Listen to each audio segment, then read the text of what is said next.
श्रीराम जय राम जय जय राम। श्रीराम जय राम जय जय राम। राधे श्याम राधे श्याम जय जय राधे श्याम जय जय राधे श्याम। श्री गणेशाय नमः। श्री सीतारामाभ्यां नमः।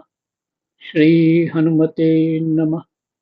श्री उमापते नमः। श्री गुरुवे नमः। सब संतन की जय जय। जय जय सीताराम राधे श्याम। श्रीमद्भागवत महापुराण चतुर्थ स्कंद श्लोक संख्या 44 तक पाठ हो चुका है। पढ़ेंगे 45। श्री मैत्री जी कहते हैं, महाराज पृथु का ये भाषण सुनकर देवता, पितर और ब्राह्मण आदि सभी साधुजन बड़े प्रसन्न हुए और साधु साधु यूं कहकर उनकी प्रशंसा करने लगे।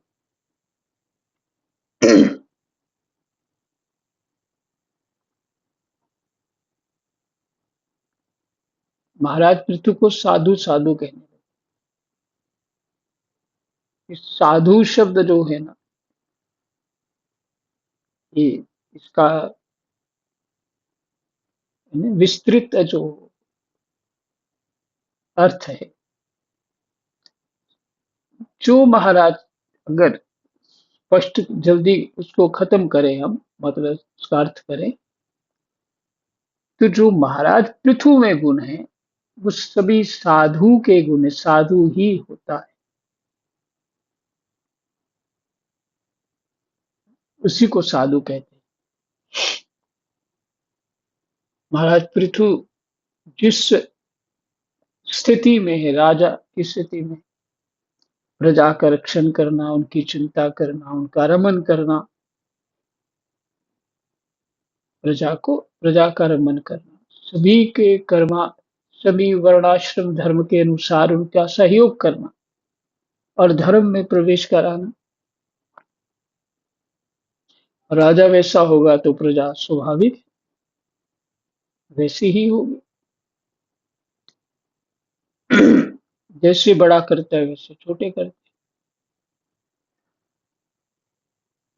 इसलिए साधु साधु मैंने बाबा जी नहीं बन गए, वो महाराज पृथु नहीं, साधु सद्गुणों से संपन्न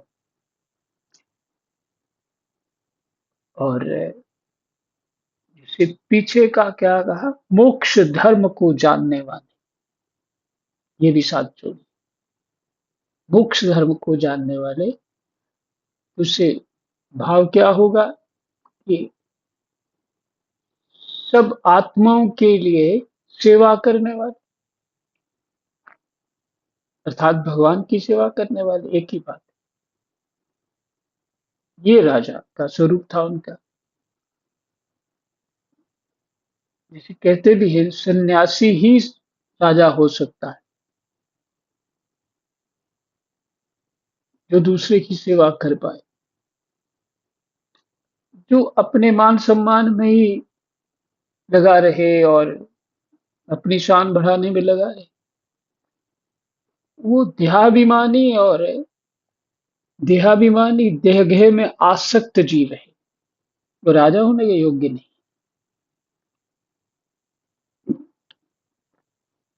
तो ऐसे राजा को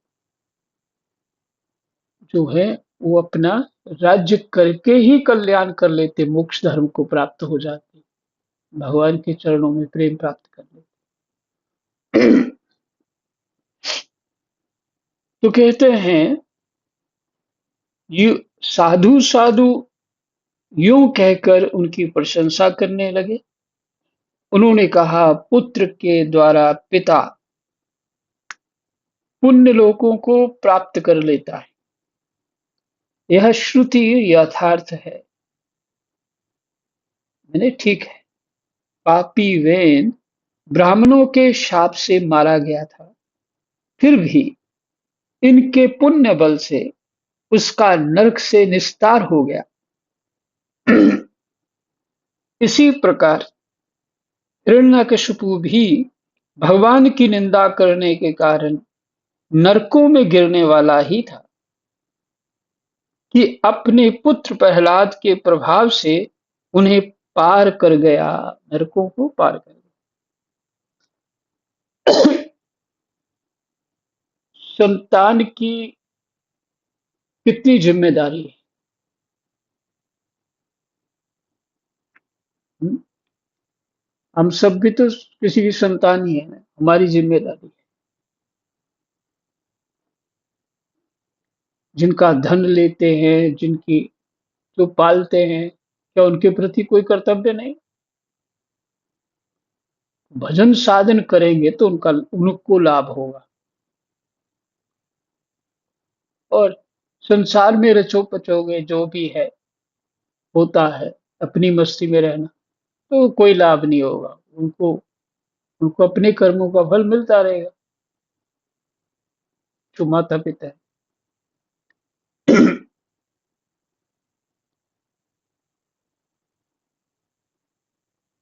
तो यही कह रहे हैं, यह दोनों तरह से बात कह दी, एक वेन के प्रसंग में, दूसरा प्रहलाद जी के प्रसंग में।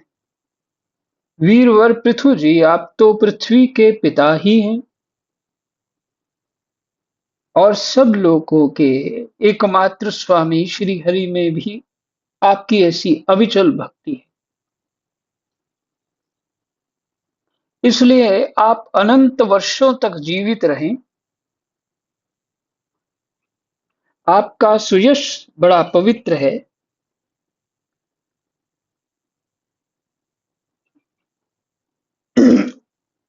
आपका सुयश बड़ा पवित्र है। आप उदार कीर्ति ब्रह्मण्य देव श्री हरि की कथाओं का प्रचार करते हैं। हमारा बड़ा सौभाग्य है आज आपको अपने स्वामी के रूप में पाकर हम अपने को भगवान के ही राज्य में समझते हैं। आपको पाकर हम भगवान के ही राज्य में समझते हैं। प्रजा कितनी संतोषी हो गई, प्रजा कितनी सुख अनुभव कर रही है।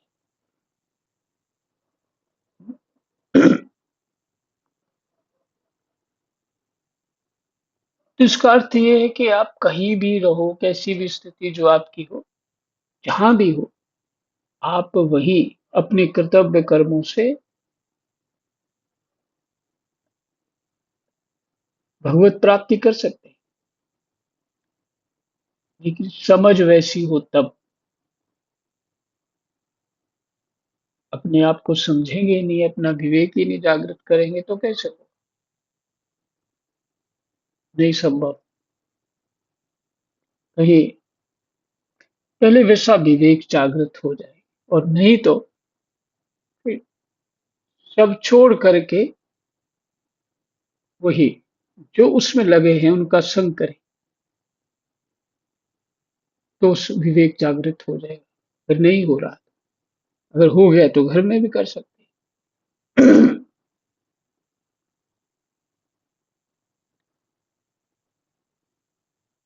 स्वामी, अपने आश्रितों को इस प्रकार श्रेष्ठ उपदेश देना आपके लिए कोई आश्चर्य की बात नहीं है।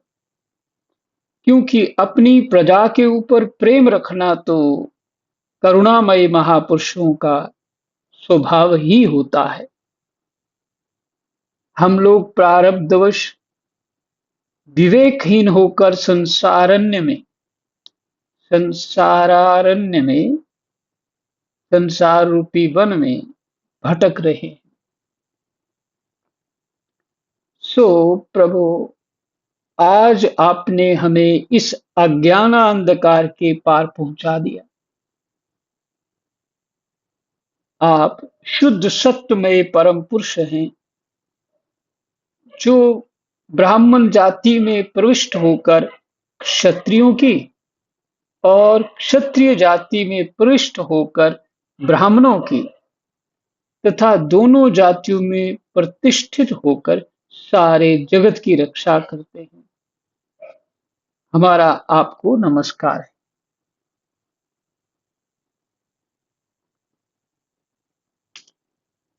ये भाषण सुनकर देवता, पितर और ब्राह्मण आदि सभी साधुजन बड़े प्रसन्न हुए। ये देवताओं ने, पितरों ने, ब्राह्मणों ने ये सब कहा जो भी आपने सुना, और साधु साधु, भला भला कहकर उनकी प्रशंसा की।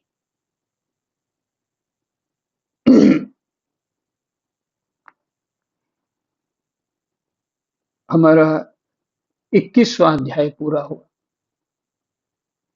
कृष्णाय वासुदेवाय हरये परमात्मने प्रणतः क्लेशनाशाय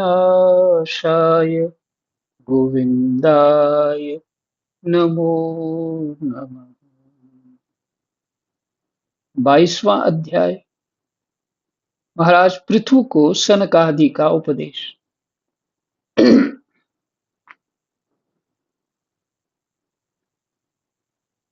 एक से एक बढ़कर प्रसंग निकल आता है। श्री मैत्र जी कहते हैं, जिस समय प्रजाजन परम पराक्रमी पृथ्वी पाल पृथु की इस प्रकार प्रार्थना कर रहे थे, उसी समय वहां सूर्य के समान तेजस्वी 4 मुनीश्वर आए। राजा और उनके अनुचरों ने देखा तथा पहचान लिया कि वे सिद्धेश्वर अपनी दिव्य कांति से संपूर्ण लोकों को पाप निर्मुक्त करते हुए आकाश से उतरकर आ रहे हैं। राजा के प्राण सनकादिकों का दर्शन करते ही जैसे विषयी जीव विषयों की ओर दौड़ता है, उनकी ओर चल पड़े। सुंदर।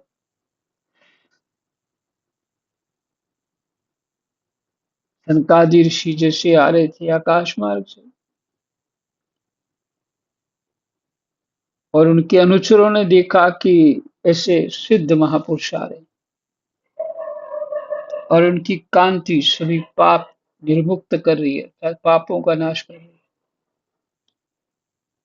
और राजा के प्राण सनकादिकों का दर्शन करते ही जिससे जैसे विषयी जीव विषयों की ओर दौड़ता है, उनकी ओर चल पड़े। मानो उन्हें रोकने के लिए ही वे अपने सदस्यों और अनुयायियों के साथ एकाएक उठकर खड़े हो गए।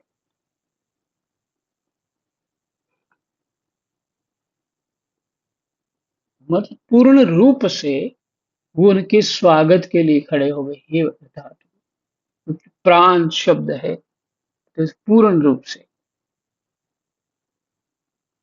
जब वे मुनिगण अर्घ्य स्वीकार कर आसन पर विराज गए,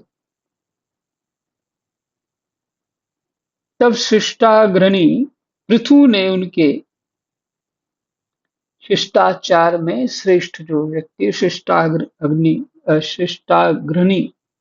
अग्रणी पृथु ने उनके गौरव से प्रभावित हो विनयवश गर्दन झुकाए हुए उनकी विधिवत पूजा की।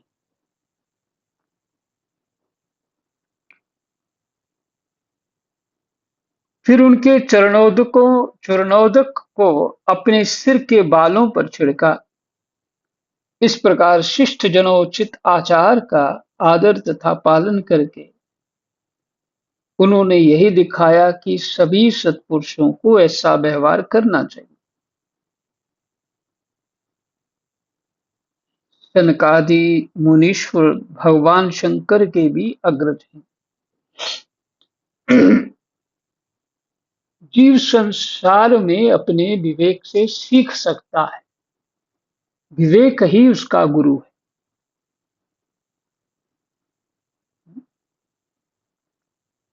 दत्तात्रेय भगवान ने 24 गुरुओं से सीखा। उस सब गुरुओं की जो आपकी महिमा पता ही है वो कैसे क्या थे। संसार के अवगुणों से विवेकी जीव सीखता है कि अब ऐसा नहीं करना चाहिए। अवगुणों से ये सीखता है ऐसा नहीं करना चाहिए, और गुणों से सीखता है कि ऐसा करना चाहिए।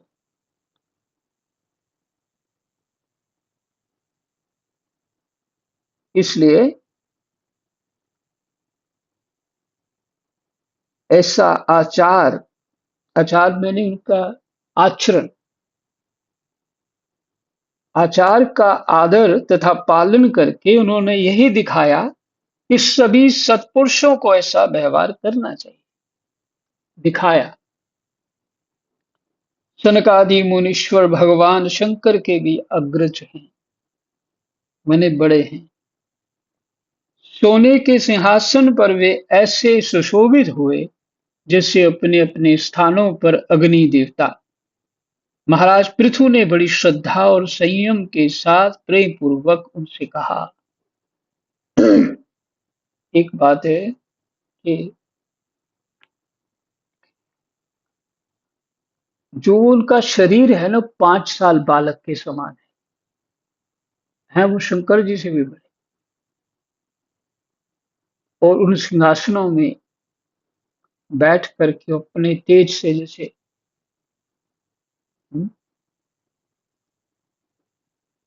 कहते हैं तेज प्रकाश ऐसा था जैसे सूर्य सुशोभित हो रहे।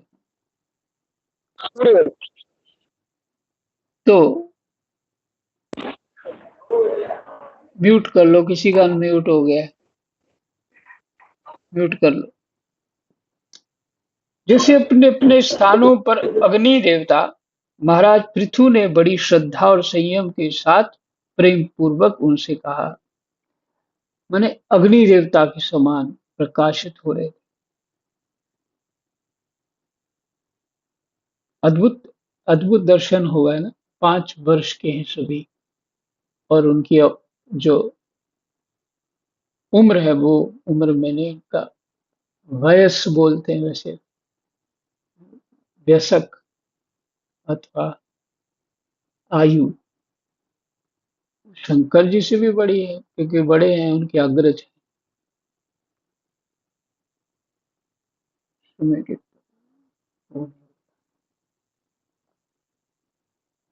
पृथु जी ने कहा, मंगल मूर्ति मुनीश्वरों, आपके दर्शन तो योगियों को भी दुर्लभ हैं। मुझसे ऐसा क्या पुण्य बना है जिससे स्वतः आपका दर्शन प्राप्त हुआ, जिस पर ब्राह्मण अथवा अनुचरों के सहित श्री शंकर या विष्णु भगवान प्रसन्न हो।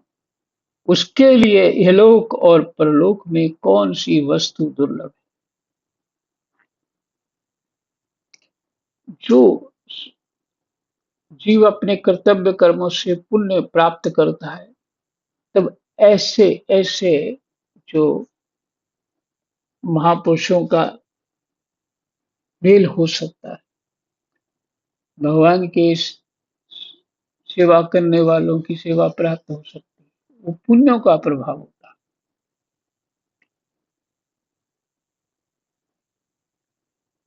जिस पर ब्राह्मण अथवा अनुचरों के सहित श्री शंकर या विष्णु भगवान प्रसन्न हो, उसके लिए इहलोक और परलोक में कौन सी वस्तु दुर्लभ है?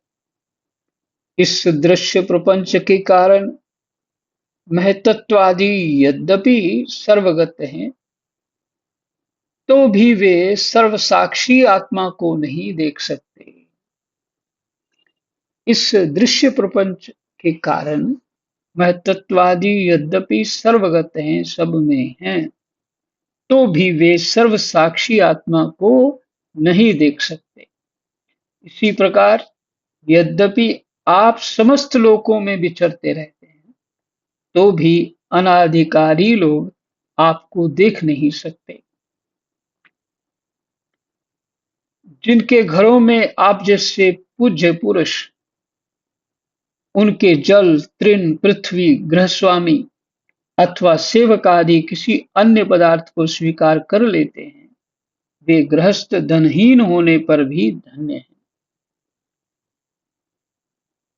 जिन घरों में कभी भगवत भक्तों के परम पवित्र चरणोदक के छींटे नहीं पड़े, वे सब प्रकार की रिद्धि सिद्धियों से भरे होने पर भी ऐसे वृक्षों के समान हैं कि जिन पर सांप रहते हैं। मुनीश्वरों, आपका स्वागत है। आप लोग तो बाल्यावस्था से ही मुमुक्षुओं के मार्ग का अनुसरण करते हुए एकाग्र चित्त से ब्रह्मचर्य आदि महान व्रतों का बड़ी श्रद्धा पूर्वक आचरण कर रहे हैं। यही विश्राम समय हो गया। कृष्णाय वासुदेवाय हरये परमात्मनि प्रणतः क्लेशनाशाय गोविन्दाय नमो नमः। जय जय।